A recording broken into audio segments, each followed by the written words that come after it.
Assalamualaikum warahmatullahi wabarakatuh. Jadi, kami dari kelompok 5 akan mempresentasikan materi terkait dengan operating system support. Sebelumnya, izinkan saya memperkenalkan diri. Yang pertama di sini kami dari kelompok 5 beranggotakan saya sendiri Adelia Oktaviani, lalu yang kedua Anggra Aditya, yang ketiga Armiza Delia Pratiwi, yang keempat Cindy Ayu Kinanti, yang kelima Raki Adia Pratama, dan yang keenam Bintang Kavalera. Lanjut.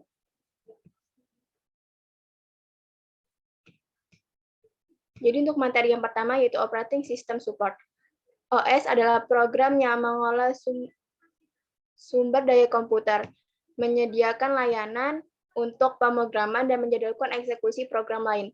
Beberapa pemahaman tentang sistem operasi sangat penting untuk memahami mekanisme yang digunakan CPU untuk mengontrol sistem komputer.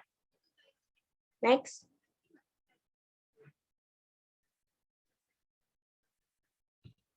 Satu, Operating System Overview. Tujuan dan fungsi sistem operasi OS adalah program yang mengontrol eksekusi program aplikasi dan bertindak sebagai antarmuka antara aplikasi dan perangkat keras komputer. Ini dapat dianggap memiliki dua tujuan. Yang pertama yaitu kenyamanan. OS membuat komputer lebih nyaman digunakan, lalu yang kedua efisiensi. Jadi sebuah OS memungkinkan sumber daya sistem komputer untuk digunakan secara efisien. Mari kita periksa dua aspek OS ini secara bergantian. Next.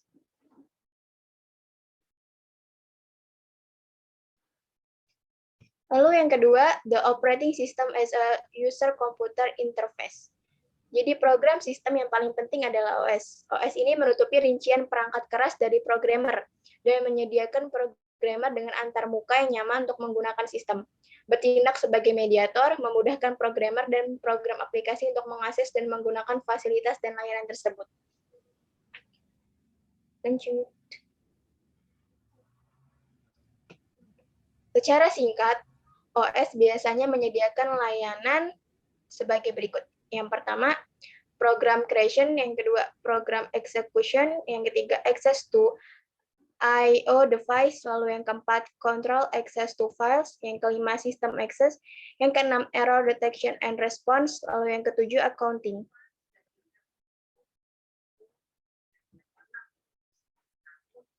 Kemudian untuk tiga antarmuka utama dalam sistem komputer yang khas. Jadi yang pertama itu ada Instruction Set Architecture atau ISA. Lalu yang kedua ada Application Binary Interface atau ABI. Lalu yang ketiga ada Application Programming Interface atau API.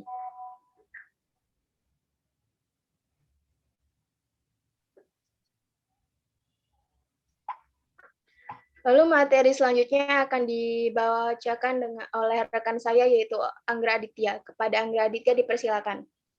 Baik, terima kasih. The operating system as resource manager yaitu komputer adalah seperangkat sumber daya untuk pergerakan, penyimpanan, dan pemrosesan data dan untuk pengendalian fungsi-fungsi tersebut. OS bertanggung jawab untuk mengelola sumber daya ini. Next.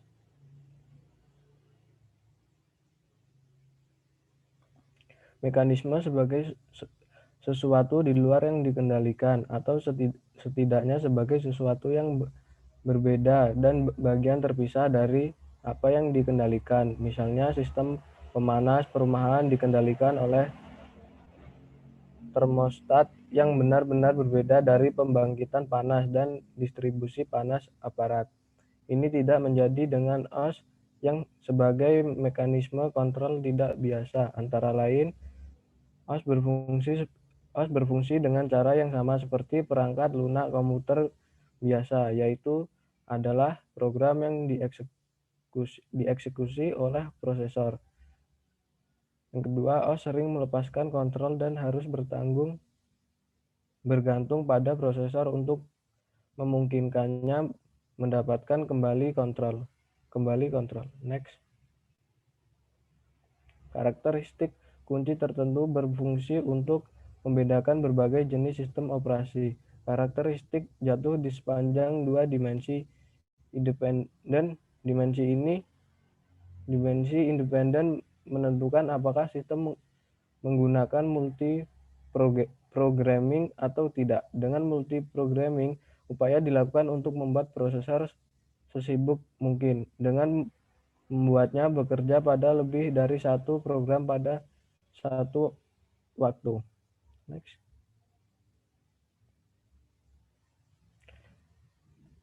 Early system dengan komputer paling awal dari akhir 1940-an hingga pertengahan 1950-an, programmer berinteraksi langsung dengan perangkat keras komputer. Tidak ada OS-nya.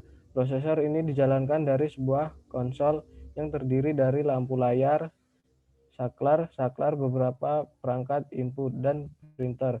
Program dalam kode prosesor dimuat melalui perangkat input, misalnya pembaca kartu. Next. Sistem awal ini menghadirkan dua masalah utama, yaitu scheduling dan subtim.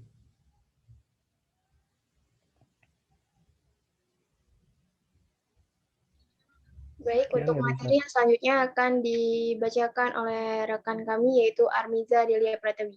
Kepada Armiza dipersilakan. Baik, terima kasih. Saya akan menjelaskan materinya selanjutnya, yaitu Simple Byte System, yaitu prosesor awal yang sangat mahal, dan oleh karena itu penting untuk memaksimalkan prosesor pemanfaatan. Waktu yang terbuang karena penjadwalan, dan waktu pengaturan tidak dapat diterima. Untuk kemungkinan pemanfaatan, sistem operasi batch sederhana dikembangkan. Dengan sistem seperti itu juga disebut monitor. Penggunaan tidak lagi memiliki akses langsung ke prosesor. Sebaliknya, penggunaan mengirimkan pekerjaan pada kartu atau pita ke operator komputer yang mengelompokkan pekerjaan secara berurutan dan menempelkan seluruh batch pada perangkat input untuk digunakan oleh monitor. Next.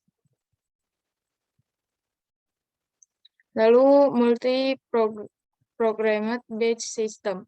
Urutan pekerjaan otomatis yang diselenggarakan oleh OS batch sederhana.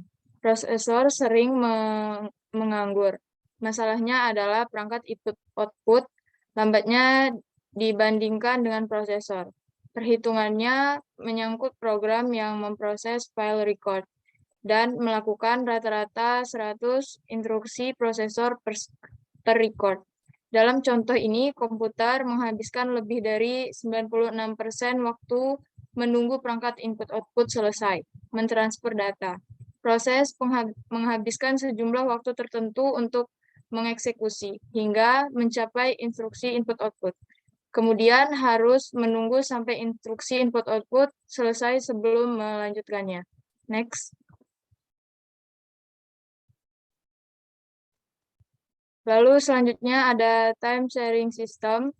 Dengan menggunakan multi-programming, pemrosesan batch bisa sangat efisien. Namun, untuk banyak pekerjaan, diinginkan untuk menyediakan mode di mana penggunaan berinteraksi langsung dengan komputer.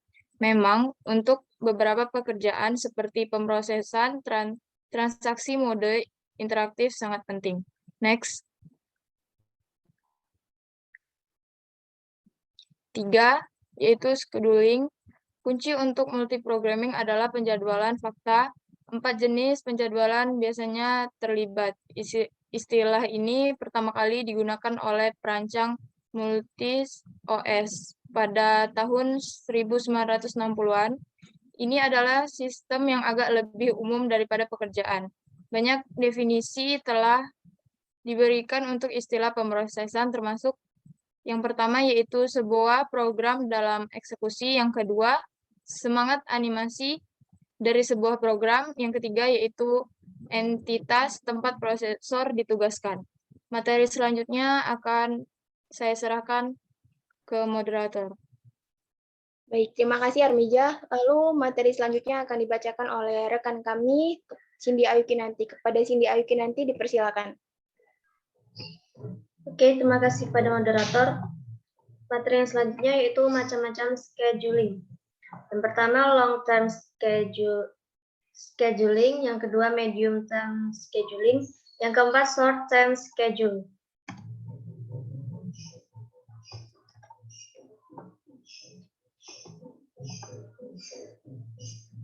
proses statis. Untuk memahami operasi penjadwalan jangka pendek, kita perlu mempertimbangkan konsep keadaan proses. Selama masa hidup suatu proses, statusnya akan berubah beberapa kali. Statusnya di setiap titik waktu disebut sebagai negara. Istilah negara digunakan karena mengandung arti tertentu, ada informasi yang mendefinisikan status pada saat itu. Setidaknya ada 5 status yang ditentukan untuk proses.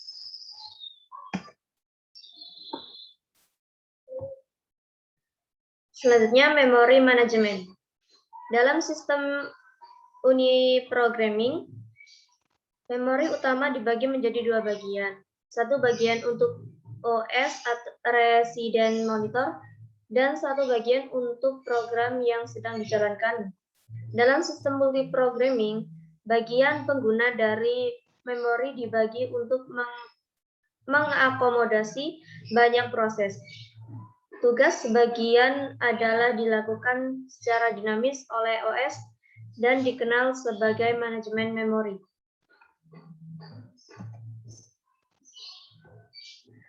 Selanjutnya, swapping. Permintaan untuk proses baru, antrian proses jangka pendek yang siap menggunakan prosesor, dan berbagai antrian input-output dari proses yang tidak siap untuk menggunakan prosesor. Ingatlah bahwa alasan untuk mesin yang rumit adalah bahwa aktivitas input-output jauh lebih lambat daripada komputasi, dan oleh karena itu prosesor dalam sistem uniprogramming sering menganggur.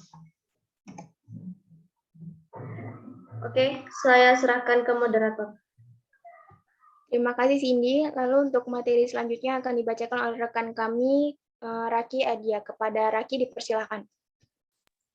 Ini saya akan melanjutkan, yaitu partitioning. Skema paling sederhana untuk mempartisi memori yang tersedia adalah dengan menggunakan partisi berukuran tetap. Meskipun ukuran partisi tetap, ukurannya tidak harus sama. Ketika sebuah proses dibawa ke memori, itu ditempatkan di partisi terkecil yang tersedia yang akan menampungnya. Next.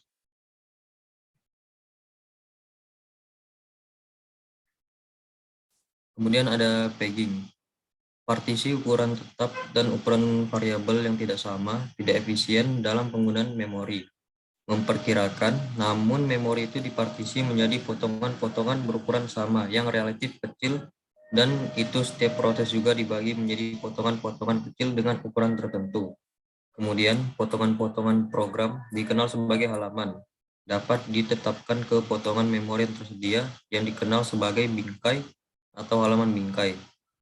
Maka, paling banyak ruang yang terbuang dalam memori untuk proses itu adalah sebagian kecil dari halaman terakhir. Kemudian ada demand pegging.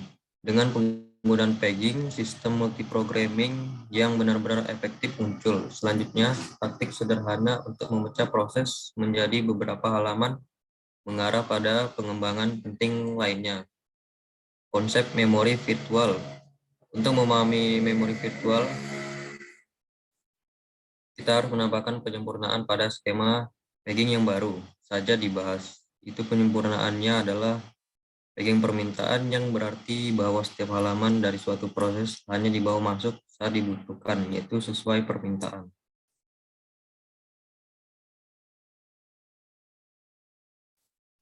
Selanjutnya saya kembalikan ke moderator. Terima kasih Raki. Lalu selanjutnya materi yang terakhir akan dibacakan oleh rekan kami, Rindang, yaitu kepada Rindang dipersilahkan. Baik, materi selanjutnya yaitu Intel x86 Memory Management. Sejak diperkenalkannya arsitektur 32 bit, mikroprosesor telah mengembangkan memori yang canggih. Skema pengolahan yang dibangun berdasarkan pembelajaran dengan sistem skala menengah dan besar. Di dalam banyak kasus, versi mikroprosesor lebih unggul dari pendahulunya sistem yang lebih besar. Karena skema dikembangkan oleh vendor perangkat keras mikroprosesor dan dapat digunakan dengan berbagai sistem operasi. mereka cenderung tujuan yang cukup umum. Contoh yang representatif adalah skema yang digunakan pada arsitektur Intel x86. Next. Selanjutnya yaitu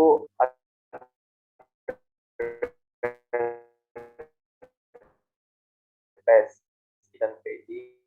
Kedua mekanisme dapat dinonaktifkan, memungkinkan pengguna untuk memilih dari 4 tampilan memori yang berbeda. Yang pertama ada unsegmented unpaged memory, yang kedua unsegmented paged memory, yang ketiga segmented unpaged memory, dan yang keempat adalah segmented paged memory. Next. Selanjutnya yaitu segmentation. Ketika segmentasi digunakan, setiap alamat virtual disebut alamat logis dalam dokumentasi x86 terdiri dari referensi segmen 16 bit dan offset 32 bit. 2 bit dari referensi segmen berhubungan dengan mekanisme perhitungan, meninggalkan 14 bit untuk menentukan segmen tertentu. Jadi, dengan memori tidak tersegmentasi, memori virtual pengguna adalah dengan memori tersegmentasi. Total ruang memori virtual seperti terlihat oleh pengguna adalah byte. Ruang alamat fisik menggunakan alamat 32 bit untuk maksimum 4 GB. Jumlah memori virtual sebenarnya bisa dari 64 byte. Ini karena interpretasi prosesor dari alamat virtual tergantung pada proses yang sedang aktif. Maya ruang alamat dibagi menjadi 2 bagian. Setengah dari ruang alamat virtual bersifat global, dimiliki oleh semua proses. Sisanya adalah lokal dan berbeda untuk setiap proses.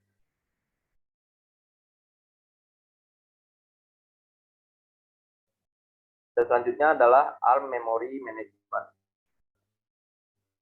ARM menyediakan arsitektur yang dapat disesuaikan dengan kebutuhan perancang sistem tertanam. Yang pertama, Memory System Organization, lalu Virtual Memory Address Translation, yang ketiga, Memory Management Format, dan yang terakhir adalah Access Control. Baik, itu saja yang bisa saya sampaikan. Selanjutnya saya kembalikan ke moderator.